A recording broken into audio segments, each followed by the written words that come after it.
ते राज्याचं नेतृत्व करतायत आणि स्वाभाविकपणे त्यांना इतरांपेक्षा विदर्भाची जास्त काळजी.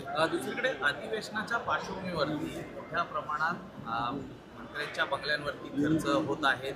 1 वर्षापूर्वी झालेल्या खर्चावरनं देवेंद्रजींनी त्यावरती ताशेरे ओढले होते आणि खर्चावरती कुठेतरी वचक असावा असं देखील सूचना दिल्या होत्या. तर 40 कोटीहून जास्त पैसे हे तिकडे खर्च झालेले आहेत. याकडे कसं पाहता? नाही, मला वाटतं मी पाहिलं नाही कशावर किती खर्च झाला आहे, परंतु देवेंद्रजींचा त्या ठिकाणी सक्त सूचना आहेत की जे कायद्याच्या चौकटीत रेग्युलर जे असतं त्याच्यापुढं कोणी जाऊ नये आणि तशाच प्रकारची अपेक्षा आहे.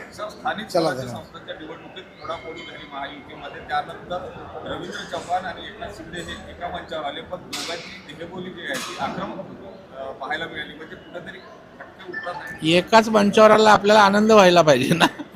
आता तिथे काय बोलले हे आम्हाला माहीत नाही, पण एक लक्षात ठेवा, महायुती म्हणून आम्ही एकत्रच असू.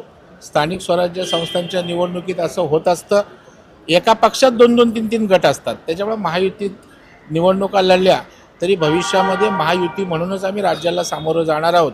आमच्यात कुठला विसंवाद नसेल. चव्हाण साहेब असतील, आमचे शिंदे साहेब असतील, आम्ही सारे महायुती म्हणून भविष्यात काम करू. धन्यवाद. तर विरोधी पक्ष हतबल असल्याचं प्रवीण दरेकरांनी टीका केलेली आहे. महायुतीत कुठलाही दुरावा नाही, महायुती म्हणून सर्व पक्ष एकत्र असल्याचं ते म्हणाले. 4 सदस्यीय